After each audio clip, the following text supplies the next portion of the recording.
Finally वो दिन आ ही गया है जब विक्रम वन 3 साल के बाद अभी लॉन्च होने की तैयारी में है। Hello everyone, welcome back to centre for ambition. My name is Nidhi और आज का हमारा टॉपिक है विक्रम वन के बारे में कि पहला ऐसा प्राइवेट रॉकेट लॉन्चर है जो कि अपनी फर्स्ट उड़ान भरने की तैयारी में है। इसके अलावा इसकी क्या इम्पोर्टेंस है, ये बनाया किसने है और क्या इसके अलावा और भी कोई ऐसा प्राइवेट प्लेयर है जो इस तरीके की चीज़ों में इन्वॉल्व है, तो इसके बारे में एक-एक करके जानते हैं। तो चलिए सबसे पहले शुरू करते हैं।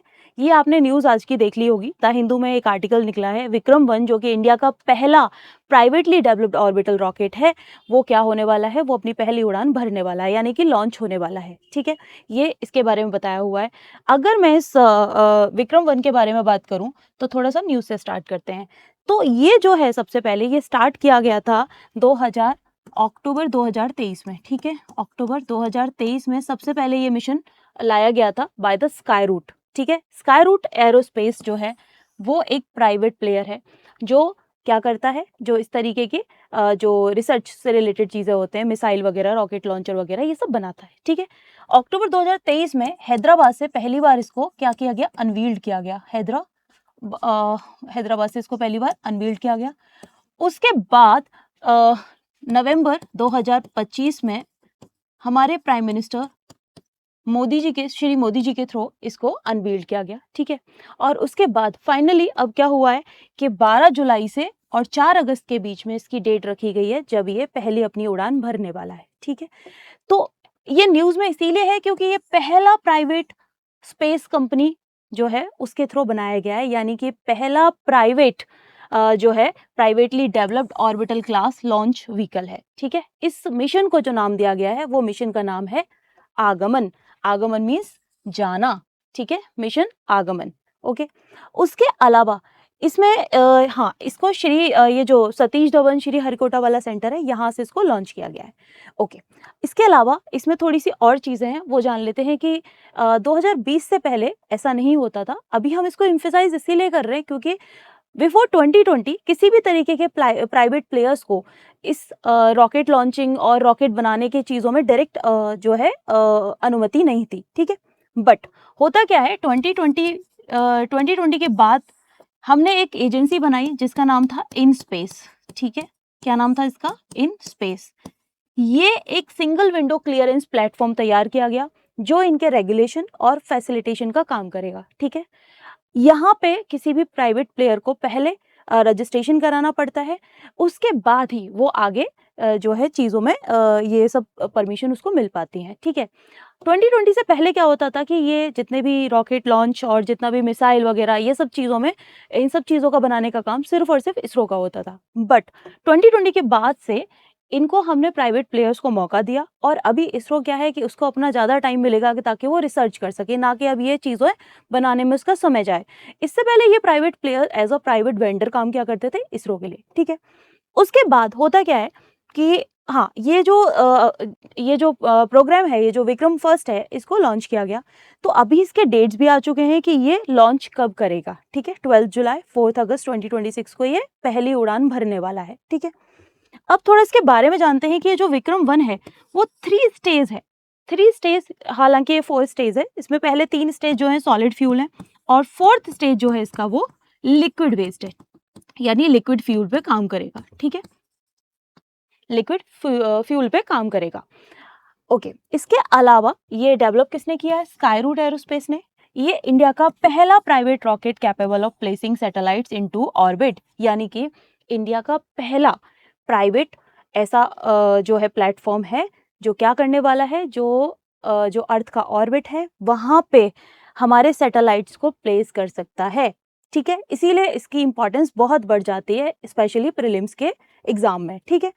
ओके, इसके अलावा ये हाँ, ये जो कंपनी है ना स्काई रूट, इसने विक्रम एस भी बनाया था 2022 में, ठीक है? इसने एक सब ऑर्बिटल रॉकेट भी तैयार किया था 2022 में, ठीक है? जिसका नाम क्या था? विक्रम एस, ठीक है? इसमें जो इसके मैंने बताया 3 स्टेजेस फ्यूल सिस्टम था, 4 स्टेजेस, इसमें अलग-अलग नाम रखा है जिसमें कलाम 1200, कलाम 250, इस तरीके से इन्होंने नाम इसको दिया हुआ है, ठीक है? अब इसके बाद थोड़ा-सा आगे चलते हैं। हाँ, यहाँ पे एक चीज़ और है, स्काई रूट के अलावा और भी ऐसे प्लेटफ़ॉर्म्स हैं जो रॉकेट लॉन्चिंग और इन सब चीज़ों में काम करते हैं, जैसे कि अग्निकुल, आपने नाम सुना होगा अग्निकुल का, ये भी एक स्टार्टअप है। एक है पिक्सेल, ठीक है?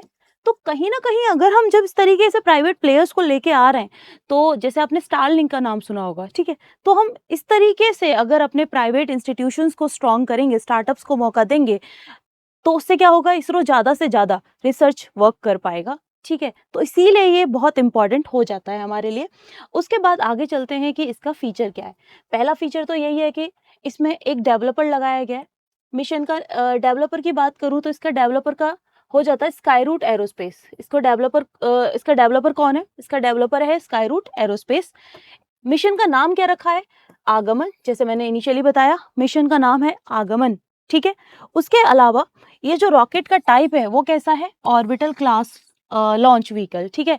ये अर्थ के लो ऑर्बिट में जाके प्लेस करता है, ठीक है? और इसका propulsion किस पे काम करता है? 3 स्टेज, 3 स्टेज सॉलिड है और 4th जो स्टेज है इसकी वो लिक्विड है, ठीक है? 3 स्टेज जो है वो सॉलिड है, 4th स्टेज जो है इसकी वो लिक्विड propulsion पे काम करती है। इसके अलावा पेलोड कैपेसिटी की अगर बात की जाए तो वो अराउंड 300 केजी टू ओके, मतलब पेलोड कैपेसिटी का मतलब है कि ये जो लो अर्थ ऑर्बिट मैंने बताया वो वहाँ पे 300 किलोग्राम तक का वजन लेके जा सकता है। ओके, लो अर्थ ऑर्बिट जब आपने पढ़ा होगा कि जनरली जो सैटेलाइट्स प्लेस किए जाते हैं वो 2 तरीके से किए जाते हैं। एक तो लो अर्थ ऑर्बिट जो कि 160 टू 2000 किलोमीटर तक होती है, ठीक है? ये होती है हमारी लो अर्थ ऑर्बिट। एक होती है हाई हाई अर्थ ऑर्बिट, या जिसे हम जियो स्टेशनरी भी कहते हैं, ठीक है? क्या कहते हैं इसको? जियो स्टेशनरी भी कहते हैं। ये जो होती है ये मोर देन 35,000 किलोमीटर्स, ठीक है? ये इतने ऊपर होती है, ओके? तो ये जो अर्थ का लो अर्थ ऑर्बिट है उसमें इसको लगाया जा रहा है, उसमें इसको प्लेस किया जाएगा। और आपको पता होगा कि लो अर्थ ऑर्बिट से ही हमको जितने भी इंटरनेट कनेक्शंस हैं, हमारी जो सैटेलाइट्स लगाई जाती हैं, ब्रॉडबैंड हमको जो मिलता है वो लो अर्थ ऑर्बिट में ही लगाया जाता है। हाई अर्थ ऑर्बिट में जनरली जो सिक्योरिटी के लिए मिसाइल्स लगाए जाते हैं, डिफेंस सिस्टम से रिलेटेड चीज़ें जो होती हैं वो हाई अर्थ ऑर्बिट में होते हैं, ठीक है? इसके अलावा लॉन्च साइट की मैं बात करूँ तो सतीश धवन, हमने पढ़ा ही, सतीश धवन जो है वो श्रीहरिकोटा में है, वहां से इसको लॉन्च किया जाएगा। उसके अलावा इसका ऑब्जेक्टिव क्या है, इसका एम क्या है? ऑर्बिटल लॉन्च कैपेबिलिटी को डेमोस्ट्रेट करना और रॉकेट सिस्टम को वैलिडेट करना। कहने का मतलब है ज़्यादा से ज़्यादा लो अर्थ ऑर्बिट में जो सैटेलाइट्स हैं उनका प्लेस करना, ठीक है? उनको प्लेस करना यानी कि लॉन्चिंग कैपेसिटी को और इंक्रीज करना, ओके? अब ये मिशन के ऑब्जेक्टिव्स क्या हैं? ठीक है, ऑफ कोर्स की बात है कि इसका प्रोपल्शन परफॉर्मेंस बहुत अच्छा है। 3 जो स्टेज हैं वो सॉलिड हैं और 4th स्टेज मैंने बताया लिक्विड है। तो ये इसका जो प्रोपल्शन सिस्टम है ना वो बहुत स्ट्रॉन्ग है। स्टेजेस को सेपरेट किया गया है। कैसे? फर्स्ट जो है कलाम 250 एंड सेकंड जो है कलाम 1200, कुछ इस तरीके से नाम दिए गए हैं। गाइडेंस और नेविगेशन में ये हेल्प करेगा और फ्लाइट कंट्रोल सिस्टम इसके अंदर है। इसके अलावा व्हीकल रिलायबिलिटी हो गई, ऑर्बिटल इंसर्शन कैपेबिलिटी भी इसके पास है और the mission will collect data from before full commercial launch begin. मतलब जब पूरी तरीके से इसका लॉन्च होगा उससे पहले ये क्या करेगा, फुल जो डेटा है उसका अच्छे से कलेक्शन करेगा, ठीक है? इसके अलावा आगे चलते हैं कि इसके ऑफ कोर्स कुछ हाँ, अभी ये स्काईरूट एरोस्पेस के बारे में पढ़ लेते हैं। ये क्या है? जैसे मैंने बताया कि 2020 से पहले ये सब चीज़ें एज अ प्राइवेट वेंडर काम किया करते थे। फिर उसके बाद होता क्या है कि हमारी इंडियन स्पेस पॉलिसी आती है 2023 में, ठीक है? हमारी इंडियन स्पेस पॉलिसी आती है, इंडियन स्पेस पॉलिसी 2023 में, ठीक है? तो इसने क्या किया ना, और चीज़ों को स्ट्रेंथन किया, ठीक है? इनकी जो कैपेसिटी है उसको और बढ़ाने में हेल्प की। इन्होंने मौका दिया, इस पॉलिसी की वजह से मौका मिला प्राइवेट प्लेयर्स को कि वो और मेन रोल में आ सकें, ठीक है? इससे पहले वो एज अ स्ट्रीट वेंडर काम किया करते, एज अ इनके लिए, इसरो के लिए एज अ वेंडर काम किया करते थे। बट अभी क्या हुआ कि चीज़ें थोड़ी सी और अच्छी की गई। इसरो को अपना एक अलग काम दिया गया कि भाई अब आप रिसर्च का काम करो, बाकी के जो ये सैटेलाइट बनाने का, रॉकेट लॉन्चिंग का, ये सब काम थोड़ा थोड़ा प्राइवेट प्लेयर्स भी हैंडल कर लेंगे, ठीक है? तो ये सब चीज़ें हैं, तो इसीलिए इसका ये 2008 में 18 में बना था। इसका फॉर्मर नेम ओके सॉरी, ये जो स्काई रूट एरोस्पेस है ये 2018 में बनाया गया था इसरो के ही साइंटिस्ट के थ्रू, ठीक है, इसरो के साइंटिस्ट थे, उन्होंने इसको बनाया था। इसका हेडक्वार्टर हैदराबाद में है। इंडिया का पहला प्राइवेट कंपनी है जो रॉकेट को स्पेस में लॉन्च कर रहा है। इससे पहले इसने जो 2022 वाला था इसका विक्रम एस, वो इसने लॉन्च किया था। तो ये इंडिया का पहला ऐसा प्राइवेट कंपनी बन गई है। ये अपने जो रॉकेट्स हैं इनका जो जनरली नाम है ना डॉक्टर विक्रम साराभाई, जो आपको पता होगा कि father of Indian space research जिनको कहा जाता है, उनके नाम पे इन्होंने रखा है। जैसे विक्रम 1 हो गया, ठीक है, इससे पहले विक्रम एस हो गया।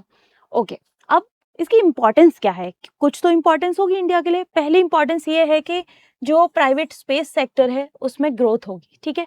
कहीं ना कहीं अब प्राइवेट प्लेयर्स हैं वो और पार्टिसिपेट करेंगे, मोटिवेट होंगे, ठीक है। तो एक तरीके से जो इंडिया का ट्रांजिशन है from government led to private led, इसका मतलब ये नहीं है कि इसरो को प्राइवेटाइज किया जा रहा है, बल्कि हम प्राइवेट प्लेयर्स को और मौका दे रहे हैं, ठीक है। तो हम स्टार्टअप्स को क्या करेंगे, और ज़्यादा इंकरेज करेंगे, एंटरप्रेन्योरशिप को और ज़्यादा इंकरेज करेंगे, ठीक है। इसके अलावा कमर्शियल लॉन्च मार्केट, इंडिया जो है बेसिकली आपको पता होगा कि हमारा जो मिशन था मंगल मिशन, वो हमने कितने कम बजट में बनाया था। तो वैसे ही हम कमर्शियल मार्केट लॉन्च को बढ़ा सकते हैं। India can capture a share of rapidly growing global small satellite launch market. आपको पता होगा कि बहुत सारे छोटे छोटे कंट्रीज हमारे पास कम बजट में अपना जो है रॉकेट लॉन्च करवाते हैं, ठीक है, सैटेलाइट लॉन्च करवाते हैं। ओके, तो इंडिया के लिए एक तरीके से कमर्शियल मार्केट ओपन हो जाएगा। उसके अलावा आत्मनिर्भर Bharat, promote indigenous technology and reduce dependence on foreign launch providers, यानी कि आत्मनिर्भर भारत यानी सेल्फ रिलायंट होने में काफ़ी हेल्प होगी इंडिया की।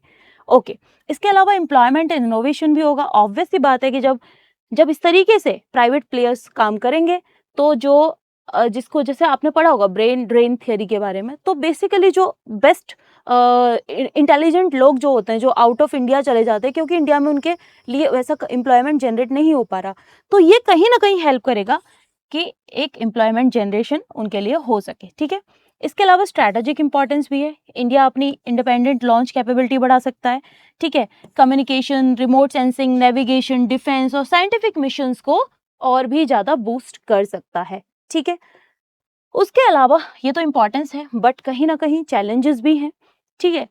अब चैलेंजेस की बात करें तो एक तो हमारे यहाँ पर ना डेवलपमेंट कॉस्ट का बहुत बड़ा प्रॉब्लम है और टेक्निकल रिस्क, ठीक है। बहुत ज़्यादा कॉस्ट आता है इस पे, कभी कभी मिशन फेल भी हो जाते हैं, तो वो कॉस्ट की भरपाई करना, उस कॉस्ट को फुलफिल कर पाना थोड़ा सा मुश्किल हो जाता है। इससे कहीं ना कहीं टेक्नोलॉजिकल रिस्क आ जाते हैं। नीड फॉर सस्टेनेबल इन्वेस्टमेंट, एक सस्टेनेबल इन्वेस्टमेंट की ज़रूरत पड़ती है, ठीक है।